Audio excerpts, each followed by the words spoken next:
There was one difficult time, I think in 2004, where I had now to come to persuade my father to actually let me run the whole house now, because obviously from my room outside to another room, I needed more room, I needed more space, just to convince them. Things were not that easy, and at one point my father just said, no, you can't, because we have other people that are renting out, and I'm getting this money. And I said, no, but I can give you that money. If you're making 1,500 rand, I can give you that money. And in a way, it felt like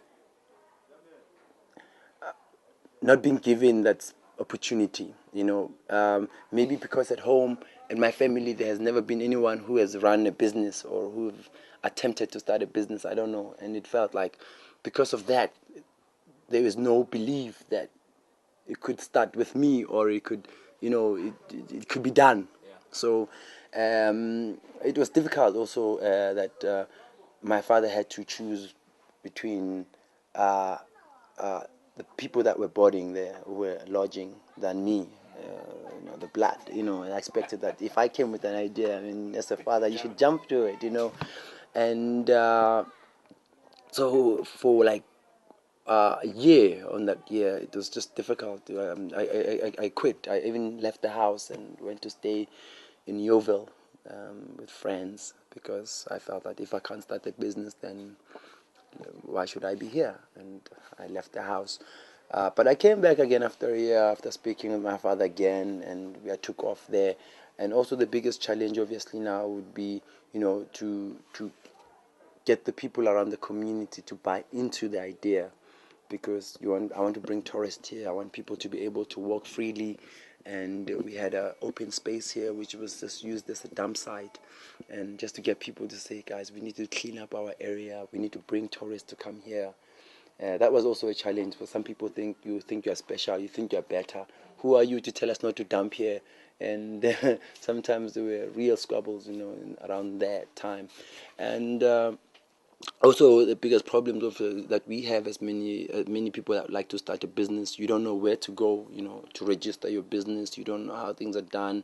You need an accountant. You need this. You need that. And for me, everything was just new. I had to do everything on my own, and yeah, that was just a challenge on its own here. But for me, more than anything else, it was just like a route that you have to take if you wanted to start something.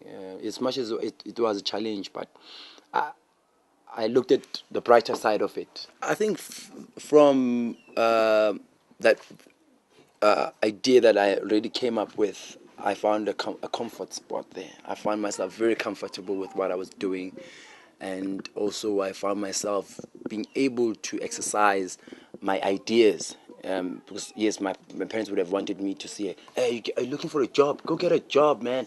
Something like that. And to me, it was like, "No, man. Even if I don't get 1,000 rand today, I get 10 rand. I was just satisfied. Just being there, selling or just talking to people, I was just satisfied. And also, eventually, I had to lose friends. Because friends come and say, hey, Friday we have to go. We're going to this party, and me, I was like, no, guys, I'm not going tomorrow. I want to do this. I want to do that. So more than anything, I fell in love with what I wanted to do, and everything that I was doing, I was just thinking about seeing myself one day being this guy setting up something that of this nature, even though I didn't know how at the time, but I could feel it that I'm on the right direction. From the start, it was about getting tourists out of the buses. And even though I had done that with the backpackers, but I just felt that no, man, we're not really reaching out to those big buses there. You still had your independent travelers, come with a bag and he's alone. But I was like, no, man, there are 50 tourists that are passing, in a bus that are not getting an opportunity to come out. And I felt insulted. I felt that these guys just think that we are in a zoo the way they come in.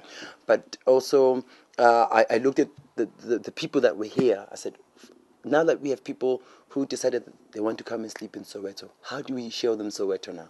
They said, okay, get off the bus. Now they're out of the bus, into our house, into our bedrooms, and then tomorrow what happens? How do we show them Soweto? So obviously, I came up with walking tours, showing people Soweto through public transport or by foot. and somehow this idea came to me to say include bicycles into the package. But how I started was like I would rent out bicycles. People who stay here would just book a bicycle and go on their own.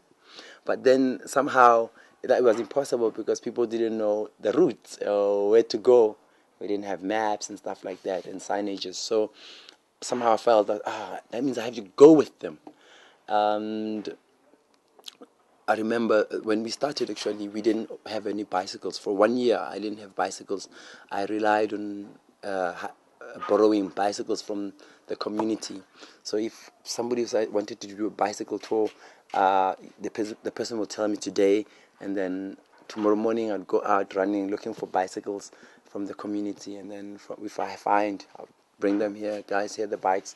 Let's go on a tour. And through that, I started, showing people different things. And as we did that, we started with a route. We started, having a route. To say, okay, we can show you this, that. And through that, same people that were on these tours would go back to their countries, talk about it, tell more people. And people come and say, hey, last week there was a guy who came here, did a bike tour. They told us about the tour. We would like to do it. And that's how people started to know more about the bicycle tour. And then we started even taking it out to a lot of tour operators to say, now you can still do a bus or a car tour, but you can still switch also. If it's 4 hours, you could do 3 hours on a car and then 1 hour on a bike. And many people actually were up for that, especially a lot of local tour operators that felt that, it was something, actually, it's a nice niche. And from there, that's where the bicycle tour started to take off. I started with 3 bicycles, and now we have 60 bicycles. Parents obviously came in again because now there were times where you needed something. It was cold. You needed more blankets. I went to them, and they could give me more blankets. They could give me things that I needed. If they had their old fridge, they didn't want to use it anymore, they would give it to me, and I would bring it here.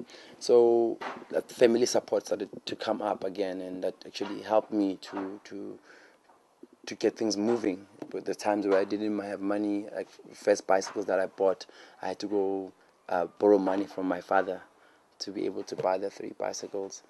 And friends also. I mean, we used to host parties there. Friends would host party for me in the sense of raising funds to fix the roof and all that. And family and friends have always been supportive of the idea. Yeah. My wife, Maria, she's from Sweden. She came also as a traveler, and she was hooked on Soweto, and she felt pity for me because I was the one cooking, entertaining guests, doing tours, and she just felt like, oh, this guy can't do everything alone. I need to come in there and help. So and she also is the manager today of the backpackers, and we've employed 15 staff members permanently, and all of these guys are from around the neighborhood. So they're also supportive. They're helping us in different departments. And the community also is very supportive. You have a lot of mamas coming here, say, what do you want? How can we help you? And when we have like big events, big numbers of people, we still go and get the mamas from our community to come and help us to cook and stuff like that. Yeah, but more than anything, I think the family has always been, the community has always been supportive, because those are the people who always come to me to say, we love what you're doing, come and shake my hand and say, don't give up, people are going to say this and that, be strong, and we like what you're saying, bring more people here. So those are some of the people that just kept me going.